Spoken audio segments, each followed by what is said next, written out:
महाराज जी, जैसे सारे प्रारब्ध लगता है पत्नी आने के बाद ही शुरू होते हैं। ऐसा इससे नहीं है। पहले अगर अगर ऐसा होता तो अब बाबा जी लोग बच जाते प्रारब्ध से। अगर अगर प्रारब्ध पत्नी आने से होता तो हम लोगों की तो पत्नी आई नहीं, हम लोग बच। जनरली आप किसी से भी पूछे तो लगेगा इसके पहले का जीवन बिल्कुल ठीक था, उसके बाद जैसे ही हुआ सारे प्रारब्ध शुरू हो गए। बाबा जी से पूछो तो लगता है गृहस्थी का जीवन बहुत सही है। कम से कम रसोई में बैठ के गरम गरम रोटी तो मिलती है यार तुम्हें। कम से कम अपने दुख सुख की बात तो आप किसी से कह सकते हो। यहाँ किससे बात करें? परमात्मा के सिवा कौन है? अंदर से जो परमात्मा से रस मिले तब तो बात सही। अगर परमात्मा से रस नहीं मिला तो बड़ा शुष्क और कठोर जीवन होता है। माता पिता भाई बंधु परिवार रिश्ते नाते सबको काट करके और भगवान के मार्ग में चल रहे हैं और भगवदानंद मिला नहीं, काम क्रोध जला रहे हैं, ना काम भोग सकते हो और ना कोई मोह, ना कोई अपना, ना कोई। बड़ा कठिन मार्ग है। निकल गए तो निकल गए, फिसल गए तो फिसल गए। तो यह नहीं अगर पत्नी दुख का कारण होती तो जितने बाबा जी है सब परम सुखी हो जाते। ऐसी प्रारब्ध क्यों इनको लगता? नहीं लगता? हाँ, ऐसा नहीं है।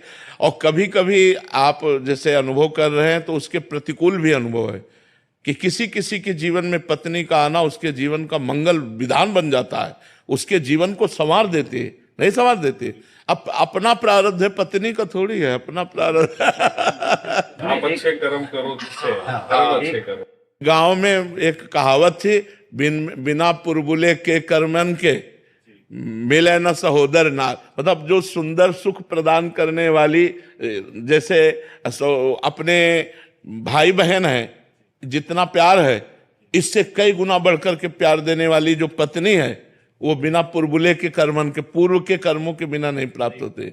अगर पूर्व का बहुत अच्छा कर्म है तो हमको जैसे सहोदर अपने भाई बहनों से सुख मिलता है, ऐसे वो विश्वास पूर्वक। अब आज तो विश्वास बड़ा डगमगा रहा है, नहीं डगमगा रहा है।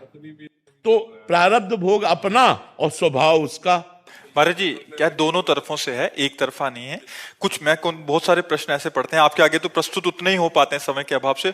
पत्नियां ही बहुत दुखी हैं, फिर कभी पति बहुत दुखी हैं। तो महाराज जी दोनों तरफ से कर्मों का प्रारब्ध है, मतलब उसमें कोई ऐसा नहीं कि किसी एक तरफ से ही है। काफी सारी ऐसी हैं, पत्नी सही मार्ग पे चलना चाह रही है, पति शराब पी के घर आ रहा है, क्या कैसे चलेगा वो? तो वैसे ही पत्नियां तो ये बात पत्नी भी कह सकती कि अगर जिंदगी में दुख का कारण है तो पति है। मोहित जी। श्री हरिवंश महाराज जी, पूर्व प्रारब्ध को खुशी खुशी सहन करना या उनके लिए दुखी होना चाहिए? ऐसा बुरा प्रारब्ध आता है कि एक बात ही सुहाई देती, क्या प्राण त्याग दूं इस समस्या से बचने के लिए? ऐसा भी प्रारब्ध आता है। उस समय केवल भगवान भगवान, हरि स्मृति सर्व विपद विमोक्षणम। भगवान का स्मरण, भगवान का भजन उस समय साधक को बचाता है जब बुरा प्रारब्ध आता है। अब ऐसे ऐसे प्रारब्ध, जैसे गृहस्थी में अब एक लड़का है, पढ़ लिख करके वो अच्छी डिग्री में पहुंचा और मर गया। अब सारी संपत्ति सब कुछ सब सूना, पूरा परिवार सूना, संसार सूना, और भगवान पर भी अश्रद्धा। मतलब ऐसी ऐसी परिस्थितियां संसार में है कि उन परिस्थितियों से निकलने का उपाय केवल भगवान है, दूसरा नहीं।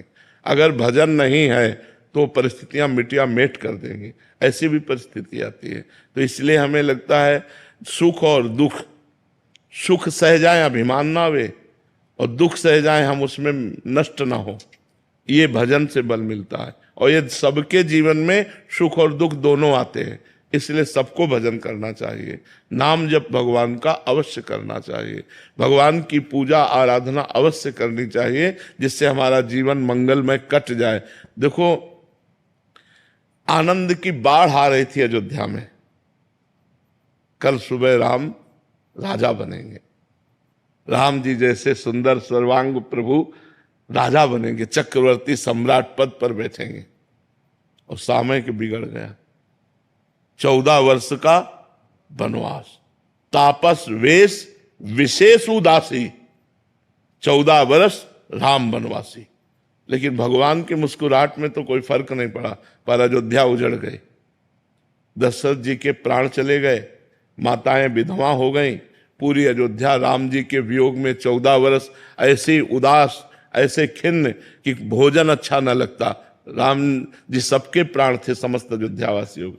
तो भगवान ने लीला करके दिखाई है कि जब भगवान के उपस्थिति में ऐसी ऐसी विपत्तियां आ गई तो हम लोग तो भगवान के रचे हुए मनुष्य हैं, हमारे जीवन में बराबर सुख कैसे रह सकता है।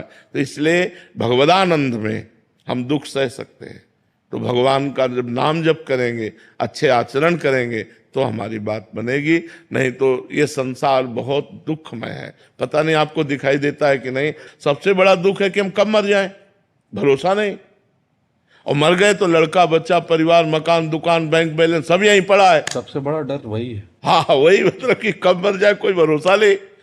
तो इसलिए हर समय राधा राधा राधा नाम जप करें तो हमारा, अगर हम अभी मर जाते हैं तो हम भगवत प्राप्ति हो जाएगी, हमारा जन्म मरण से मोक्ष हो जाएगा, हमारे पापों का नाश हो जाएगा। तो खूब नाम जप करो, अच्छे आचरण करो।